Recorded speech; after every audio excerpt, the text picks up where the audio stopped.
Bonjour à toutes et bonjour à tous. Alors, une nouvelle vidéo aujourd'hui sur un réalisateur, mais qui est quand même surtout producteur et scénariste. Même si on va plutôt se pencher sur ses réalisations, comme toujours, on passera quand même plus ou moins pour faire un listing de ses productions, de ses écrits, mais aussi de ses apparitions rares en tant qu'acteur.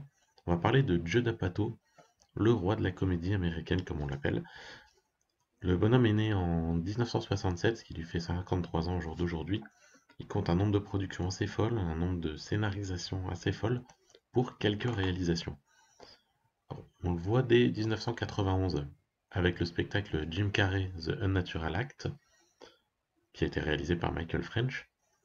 On le retrouve en 92 sur Tom Arnold The Naked Truth et Tom Arnold The Naked Truth 2, où il est non seulement producteur mais aussi scénariste.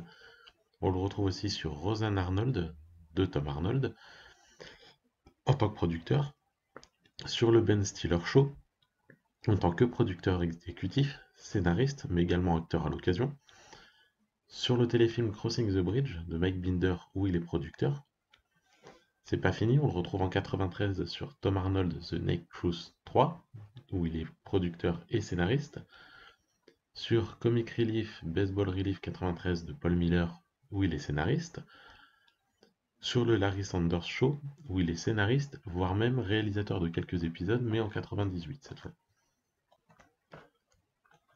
En 94, il est producteur, scénariste, voire même acteur sur Profession Critique. En 95, il est producteur, scénariste et acteur à l'occasion sur La Colo des Gourmands de Steven Brill. Il est scénariste sur The TV Wheel et il fait des apparitions dans Info FM News Radio. En 96, on le retrouve comme producteur et scénariste de À la gloire des Celtics de Tom de Sergio, producteur de Disjoncté de Ben Stiller, mais aussi scénariste sur The American Film Institute Salute to Clint Eastwood de Luigi Horvitz. On le perd après pendant quelques années, il revient en 99 avec Freaks and Geeks, dont il est producteur, scénariste et réalisateur de certains épisodes. En 2001, il réalise le pilote d'une série nommée North Hollywood, série qui sera au final jamais diffusée, dont on peut retrouver le pilote assez facilement sur internet. Il y sera donc producteur exécutif, scénariste et réalisateur. On le retrouve sur Les Années Campus, une série télévisée dont il est scénariste et réalisateur de quelques épisodes. En 2002, on le retrouve producteur du téléfilm Zero Effect de Jake Kasdan.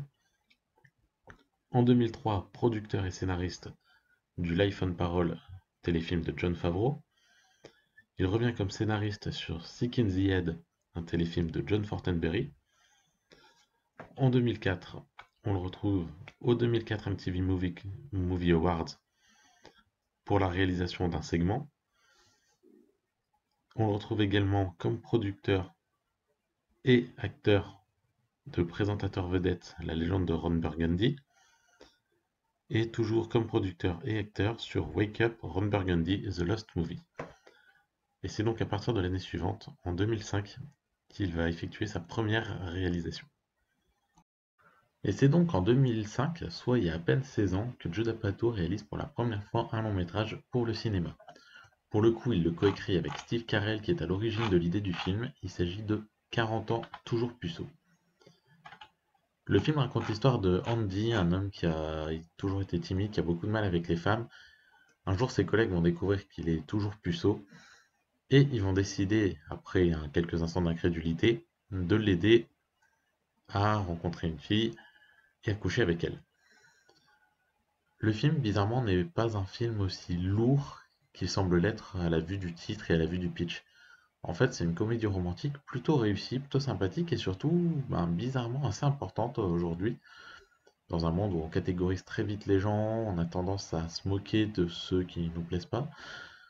C'est très bien d'avoir un film qui, justement, aborde un sujet important. Alors, il a des fois tendance à être un peu cliché, en l'occurrence, Andy est un geek qui collectionne des figurines, etc. C'est peut-être un peu simpliste. Le film est sûrement trop long parce qu'il fait près de 2 heures. Dans sa version censurée, dans sa version non censurée, il est beaucoup plus long. Il atteint dans ces cas-là les 2h15 quasiment, ce qui est encore une fois beaucoup trop long. Mais pour le reste, en plus d'avoir un sacré bon casting, au passage on trouve Steve Carell, Catherine Keener, Paul Rudd, Romany Malco, Seth Rogen, Elizabeth Banks, Leslie Mann, Jane Lynch ou encore Kat Dennings et des petites apparitions de Jonah Hill, Mindy Kaling ou encore Jenna Fischer et David Koechner. De quoi se faire plaisir, surtout pour les amateurs de Judd Apatow qui ont l'habitude de croiser ces acteurs dans son univers et dans ses différents films. 40 ans toujours puceau, c'est un film qui marche super bien, qui permet de passer un bon moment, dont la romance est plutôt bien exploitée, dont le sujet de base est aussi bien utilisé et bien employé. Globalement, il n'y a pas grand-chose à redire au film qui est jamais trop lourd et qui en même temps n'est pas trop guimauve quand il tombe dans la romance. Il arrive à trouver un équilibre qui fonctionne bien et qui fait qu'aujourd'hui encore, le film, 16 ans après, est toujours aussi regardable et toujours aussi agréable à voir. Je m'appelle Trish. Salut, qu'est-ce qu'elle va penser une fois ici? Oh super, il a des tonnes de joujoux. Oui, il est vrai. Et plus de jeux vidéo qu'un boutonnier de 15 ans. C'est classe. Plus c'est long, plus c'est dur. Steve Carell a un petit problème d'ado, dans 40 ans toujours puceau. Votre film, c'est vendredi à 20h45 sur Warner TV. Évidemment, c'est pas parce qu'il passe à la réalisation que Judd Apatow va arrêter de produire ou de réaliser. En 2005, il produit également Match en famille de Jesse Dylan et il écrit le film Braqueur amateur de Dean Parizeau. L'année suivante, en 2006, on le retrouve pour de petites apparitions en tant qu'acteur dans Help Me Help You, une série télévisée. On le retrouve producteur du court-métrage American Storage d'Andrew J. Cohen. Il est toujours producteur exécutif de The TV Set de Jake Kasdan et toujours en tant que producteur sur Ricky Bobby, roi du circuit. Désormais lancé dans le monde du long-métrage, Judd Apatow réalise un deuxième film 2 ans après 40 ans toujours puceau. En 2007, il sort En cloque, mode d'emploi. Le film raconte l'histoire de Ben Stone, un grand enfant qui, avec sa bande de potes, n'ont jamais vraiment grandi et qui ont un projet de vie, lancer un site nommé Star à poil, qui permettra de savoir dans chaque film à quelle minute on peut voir quelle star nue et quelle partie de son corps on peut voir nue. À côté de ça, on a une femme, Alison Scott, qui travaille à la télé, qui vient d'être promue présentatrice. Elle va fêter ça dans une boîte, elle croise Ben, ils couchent ensemble, et 8 semaines après, elle découvre qu'elle est enceinte. À partir de là, on va découvrir comment va se goupiller tout ça. Le film est de nouveau une espèce de comédie romantique, avec un rythme assez bien dosé, un ton assez bien dosé entre comédie et pas forcément romance, mais rapprochement entre les deux personnages en tout cas. Globalement, on a un ton qui est pas trop cru, un peu plus peut-être que dans le film précédent, mais pas à l'excès. Et on se retrouve devant un film qui est très sympathique, vraiment très drôle, il y a des moments qui sont carrément hilarants, et surtout un casting totalement fou. Dans le film, on peut croiser, alors je vous fais le listing, Seth Rogen, Catherine Hegel, Paul Rudd, Leslie Mann, Jason Segel, Jay Baruchel, Jonah Hill, Martin Starr, Charlene He, Alan Tudyk, Kristen Wiig, Bill Hader, Ken Jeong, Adam Scott, Harold Ramis, Craig Robinson ou encore BJ Novak. Et on a même le droit à quelques caméos dans leur propre rôle dans le film, pour citer James Franco, Jessica Alba, Eva Mendes, Dax Shepard ou encore Steve Carell. De quoi se faire plaisir dans un film qui est globalement maîtrisé du début à la fin, qui propose cette fois-ci des seconds rôles parfois assez creusés, notamment le couple Paul Rudd-Leslie Mann qui aura même le droit à son film quelques années plus tard. Bref, En cloque, mode d'emploi dans le genre de la comédie, c'est vraiment une jolie petite réussite. Chercher avec les enfants. Allez, allez, va chercher. Il la traite comme si c'était qu'un chien. Une comédie sur les hauts et les bas. On va te faire des nichons plus gros. Ouais, super. T'as pas une petite poitrine, mais elle va encore grossir. Puis un jour, ils retomberont. Les questions et les réponses. C'est mon fiancé. Ah, vous êtes des amoureux? Les instants de bonheur et les coups de blues Alors, on fait l'amour ce soir? de la vie de couple. Je veux bien, mais je suis constipée, tu sais. T'as vraiment envie? Encore plus qu'avant. Levez les jambes. Vous êtes le sosie craché de votre sœur. En cloque, mode d'emploi. Ça va être un peu froid. Ensuite, c'est votre tour.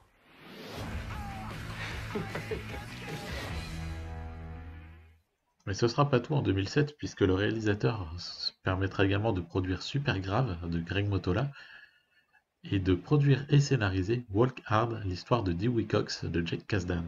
Il réalisera également une vidéo pour Funny or Die nommée The Hills with James Franco et Mila Kunis.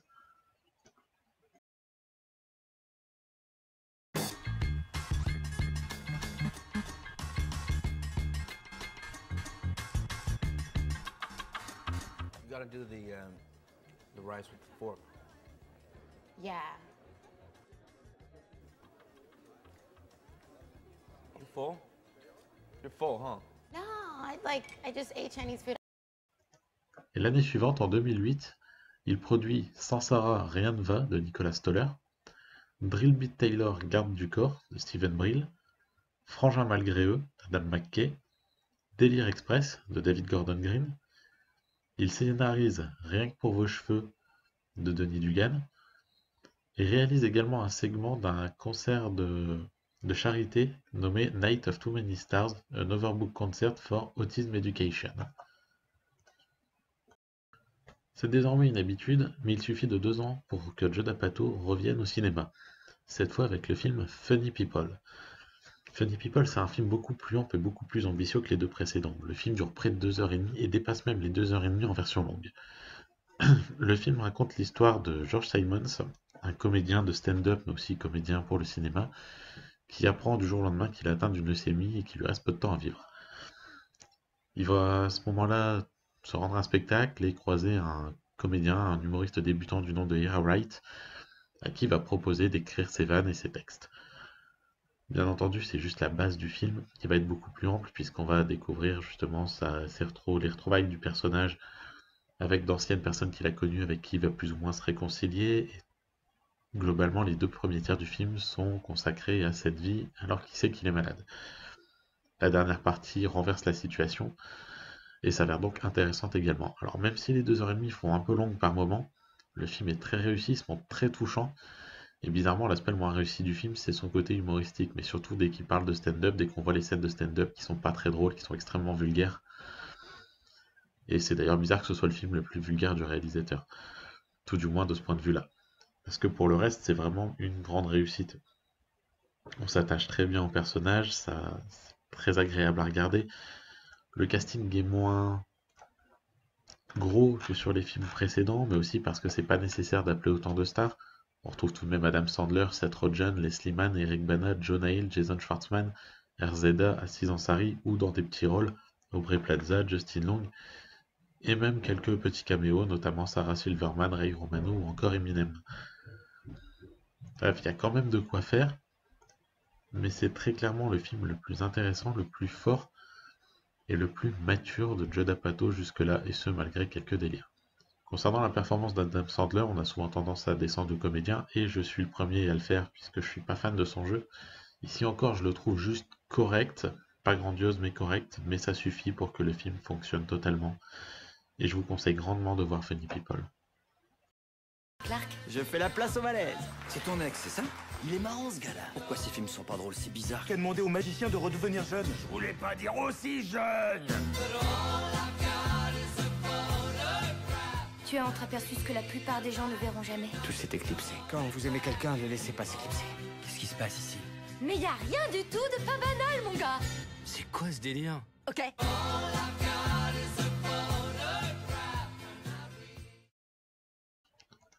Et en 2009, le réalisateur produit également une vidéo nommée Acting with James Franco de Andrew J. Cohen. Il produit également le film L'an 1 des débuts difficiles d'Harold Ramis.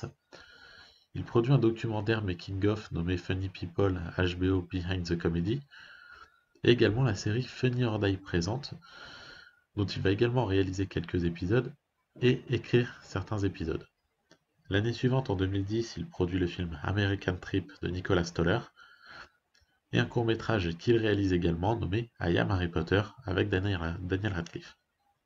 On le retrouve également en 2011 à la production de 2 films, Mes meilleurs amis de Paul Feig et Peace, Love et plus si affinité de David Wayne.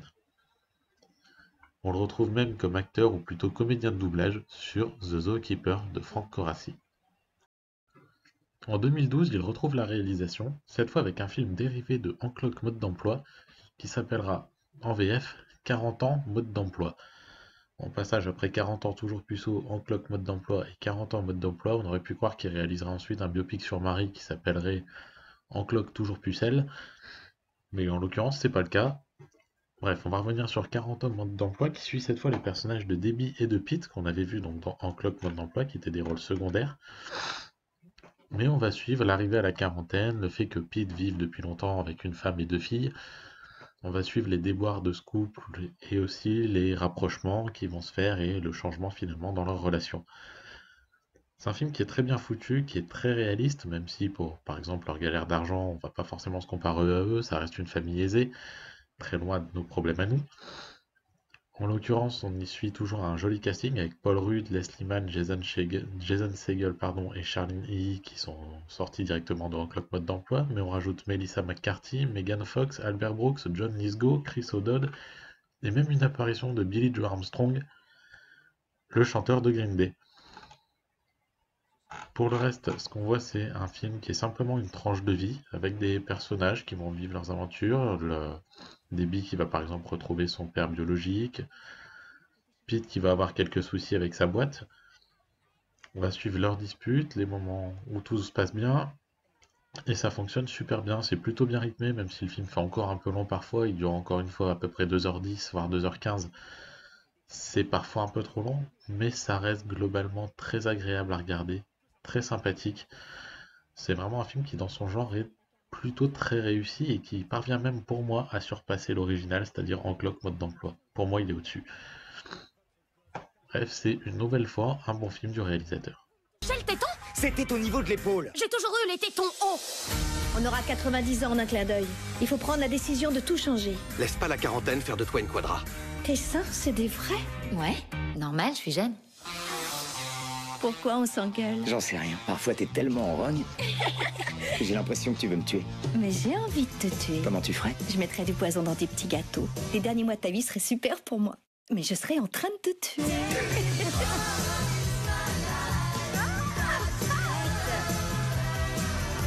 Salut fiston. Tu sais pas, j'ai un space cookie. Ça me fait rien à moi. Il y a des rongeurs plein la piole. Tiens, je viens d'en voir un. La petite cuillère flottante. Comment fait-il?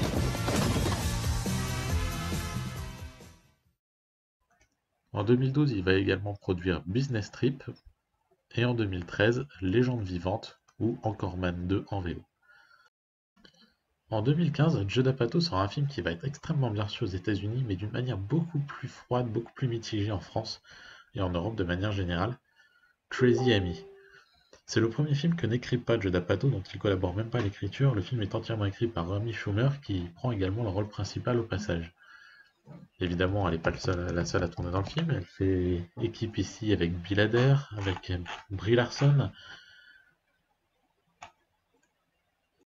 mais également avec Tilda Swinton, John Cena, Ezra Miller, LeBron James, Method Man, et des caméos de Daniel Radcliffe, Marissa Tomei ou Matthew Broderick. Bref, il y a quand même un joli casting, mais j'ai l'impression que chaque film dans lequel joue l'actrice a tendance à se planter, quel que soit le réalisateur. C'était déjà le cas avec Jonathan Levin dans son très raté Largué. Ici, Judd Apatow perd toute la subtilité qu'il pouvait avoir dans les films précédents, peut-être parce qu'il n'est pas à l'écriture. Le film est d'une lourdeur et d'une vulgarité sans nom. Globalement, il dure 2 heures et on s'ennuie à peu près tout le temps. Alors, il y a quelques petits moments qui relèvent un peu le niveau, mais c'est vraiment très très rare. Et de manière générale, c'est un film qui, quand il a une blague vulgaire, va appuyer dessus jusqu'au bout. Alors peut-être que ça les a fait rire sur le coup, mais dans le film, ça a tendance à tout casser. En plus de ça, il n'y a absolument pas d'alchimie entre Amy Schumer et Bill Hader. On les sent pas du tout proches dans le film, on ne sait pas ce qu'ils font ensemble.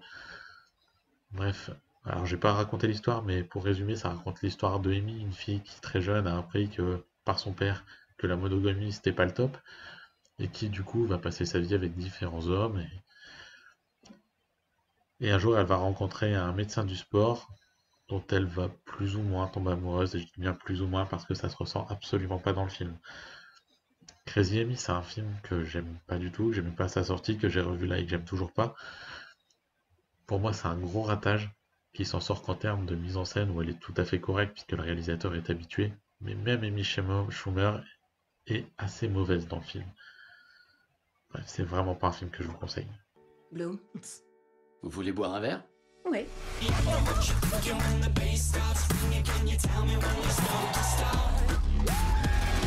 Je sais pas ce qui m'arrive. J'ai dormi chez le docteur la nuit dernière. Mon copain a une copine. Oui. Des rapports sexuels. Oh! Tu passes jamais la nuit. T'étais quoi, ivre morte? Non, j'ai bu que 2 verres. 3 maxi.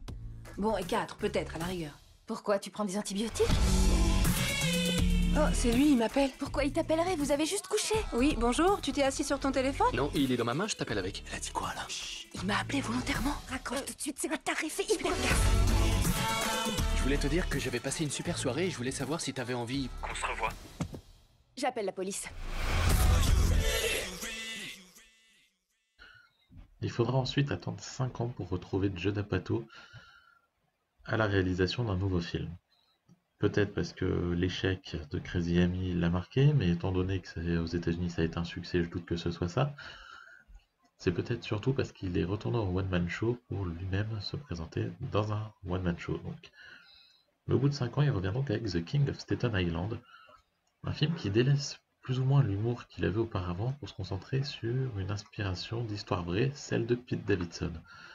Alors, Pete Davidson, c'est un humoriste dont le père, Scott, est mort dans les événements du 11 septembre 2001, lors de l'effondrement des tours.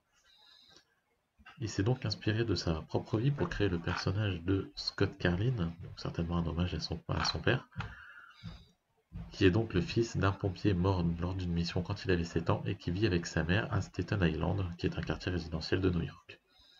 Il a l'habitude de fumer de l'herbe et il n'a qu'un seul projet qui n'est pas très abouti, c'est de devenir tatoueur.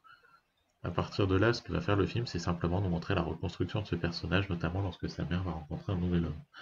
Un homme qui va faire confiance à Scott après des débuts difficiles et qui va lui permettre d'avancer. Ça peut paraître un peu simpliste dit comme ça, mais délesté de tout son humour habituel, le film se montre extrêmement touchant. Et il a beau faire 2h16, il paraît pas trop long du tout. Les personnages sont bien écrits, il évoque même la maladie de Crohn dont est réellement atteint Pete Davidson.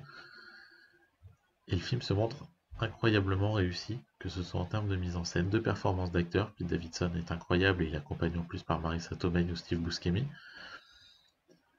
Et globalement, c'est tout simplement le meilleur film du réalisateur. Film qui malheureusement n'aura pas rencontré beaucoup de succès puisqu'il a été fauché par la crise sanitaire à sa sortie. C'est un peu dommage parce que pour le reste, c'est un film qui n'a pas grand chose à se reprocher.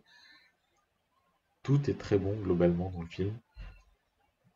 Et il faut voir absolument ce film, même s'il révolutionne pas le genre. C'est du très très bon dans son genre. So I could slow it down.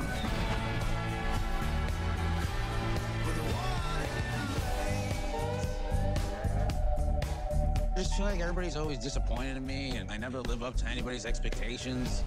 Hey, thanks for listening to all this. You're one of the few people who treat me, like a person. You're welcome.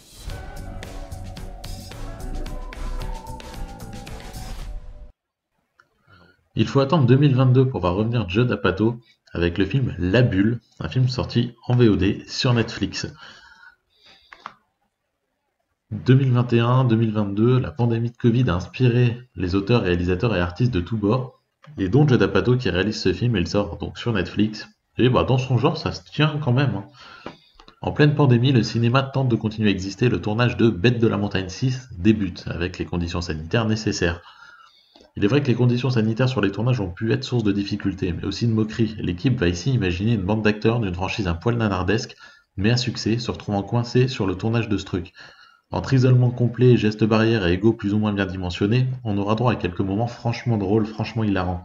Trop peu malgré tout pour faire de ce film autre chose qu'une simple petite comédie qui se permet de tacler un peu gentiment tout le monde. Acteurs, producteurs, riches, au détour de quelques séquences qui lancent de petites piques plus ou moins bien senties. Évidemment, comme tout film du réalisateur, il n'hésite pas non plus sur quelques caméos ou apparitions courtes d'acteurs divers. En dehors des têtes d'affiche, vous croiserez ainsi John Lithgow, John Cena, Daisy Ridley, Beck ou encore James McAvoy. Plutôt bien rythmé, La Bulle réussit son objectif, donc faire rire. Malgré tout, il restera une œuvre assez mineure dans la carrière d'Apatow. You're a fucking magician, you can pull a movie out of your ass. Oh my god, it's Minnie Driver. Oh, I love her. This movie's gonna make the world forget about all their problems. What we're doing is edgy. It's real. Crystal just did a fucking TikTok with a dinosaur. Hey guys, I don't feel so good. Some of you tested positive for influenza. Lauren! I think something's up with Lauren. Which is the good virus? Should we be concerned about, this level of vomit? There's some really crazy shit going down on the Clifty set right now. Hey Gunther, why do you look like Benedict Cumberbatch right now? Hello, I'm Doctor Strange. Oh my god! I don't like it. Stop being Benedict Cumberbatch. Oh, I'm a big bag hunter with the bow. She got a big bed, number drop it low. Mama called me. They're keeping us here against our will. There's been a breach. I don't really ever wanna top. Send help! I wanna top. Guess I'm going back to the side. Shit is getting real on Cliff Beasts. I'm a big bag hunter with the bow.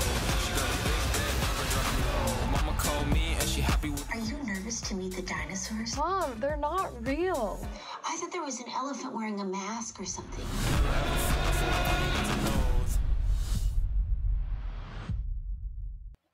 Alors oui, Judd Apatow c'est bien le roi de la comédie américaine, mais c'est pas que ça, c'est un réalisateur plus subtil qu'il n'y paraît. Si on regarde des affiches de ses films ou les titres de ses films, en réalité ces films sont plus subtils que ça, ils représentent bien la vie telle qu'elle est, avec de l'humour parfois pas, donc il arrive à se montrer touchant et il réalise globalement de bons films, hormis un ratage.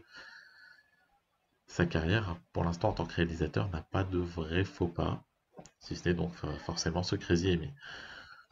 Dès qu'il est impliqué dans le scénario d'un film, il arrive à en faire quelque chose de bon. On devrait d'ailleurs le retrouver sur un nouveau film pour Netflix d'ici peu de temps, puisqu'il est en train de réaliser une comédie nommée The Bubble, film qui se déroule pendant le confinement dans un hôtel où des gens essayent de terminer le tournage d'un film. Au casting, on a eu récemment les noms, on retrouvera Pedro Pascal, Karen Gillan, David Duchovny, Maria Bakalova ou encore Leslie Mann de nouveau. Bref, on attend de voir The Bubble, mais en tout cas il y a beaucoup d'espoir vis-à-vis de ce film, étant donné que pour l'instant sa carrière s'est montrée plus intéressante qu'il n'y paraît au premier abord. N'hésitez pas à laisser sous cette vidéo vos avis sur Judd Apatow, sur ses films, si vous l'appréciez ou pas. En attendant, je vous souhaite une bonne journée à tous.